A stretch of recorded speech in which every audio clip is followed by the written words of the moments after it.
राजस्थान, जहाँ बसता है राजाओं का इतिहास। यहाँ पर कई राजवंश गुजरे हैं और उनका इतिहास भी, लेकिन उनके इतिहास के साथ एक चीज हमेशा जुड़ी रही है, वो है किस्से और कहानियां।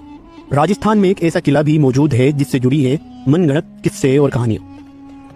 जयपुर शहर से तकरीबन 118 किलोमीटर दूर भानगढ़ नगरी है और उसका किला, इसकी लिखी तारीख भी है और रहस्यमय कहानियां भी है।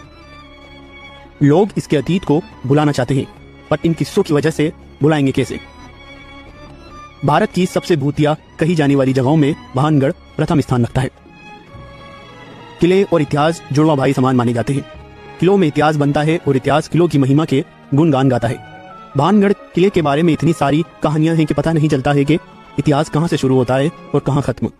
तकरीबन इतिहासकारों के लिए ये कहना भी थोड़ा मुश्किल जब बन जाता है जब यहाँ के लोगों में भानगढ़ की कहानियां और किस्सों में ज्यादा जिज्ञासा देखने में नजर आती है। भानगढ़ किले को आमेर के राजा भगवत दास ने 1583 ईस्वी में बनवाया था। राजा भगवत दास के बाद उनके बेटे माधो सिंह ने भानगढ़ किले पर शासन करने के साथ साथ उसे अपनी रिहाइश भी बना लिया था। कुछ अरसे में ही भानगढ़ किला मुगलों के अधीन आ गया और मुगल बादशाह ने माधो सिंह के वंशज को ही अपने अधीन शासन करने दिया। राजस्थान के अलवर जिले में भानगढ़ किला 4 दीवारी से घिरा हुआ है, जिसके अंदर प्रवेश करते ही दाईं ओर कुछ हवेलियों के अवशेष दिखाई देते हैं। किले के अंदर आते वक्त दोनों तरफ कतार में बनाई गई 2 मंजिला दुकानों के खंडर हैं।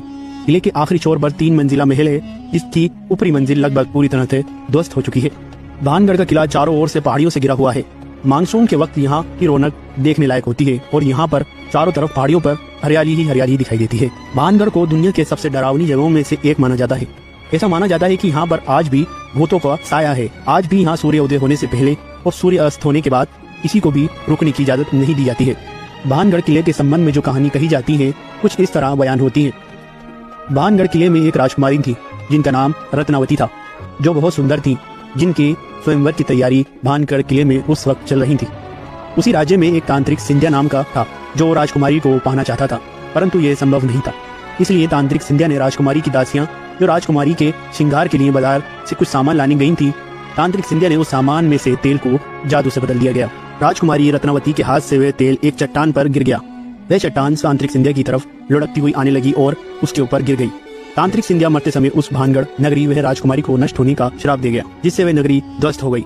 इसके बाद से ही यहाँ पर लोगों ने भूतिया कहानी गाना शुरू कर दी और कहानियां इतनी मशहूर हो गईं कि भानगढ़ किला भारत की सबसे भूतिया नगरी कही जाने वाली जगहों में से एक हो गया। ये मनगढ़ंत कहानियां क्यों कही जाती है? अगर हम कहानियों को समझे तो जैसे कि तुगलकाबाद के संबंध में कोई भूतिया कहानी नहीं मिलती है, इसलिए वो लोगों में आज आकर्षण का केंद्र नहीं बना हुआ है। इसलिए लोगों द्वारा किले या राजाओं के संबंध में कहानियां या कथा प्रचलित की जाती है। शायद भारतीय आर्कियोलॉजिकल सर्वे डिपार्टमेंट भी भूतिया कहानियों पर विश्वास करता है या सिर्फ लोगों के लिए यहाँ पर बोर्ड लगा रखा है। विभाग इस बारे में कुछ भी पुख्ता जानकारी नहीं देता है।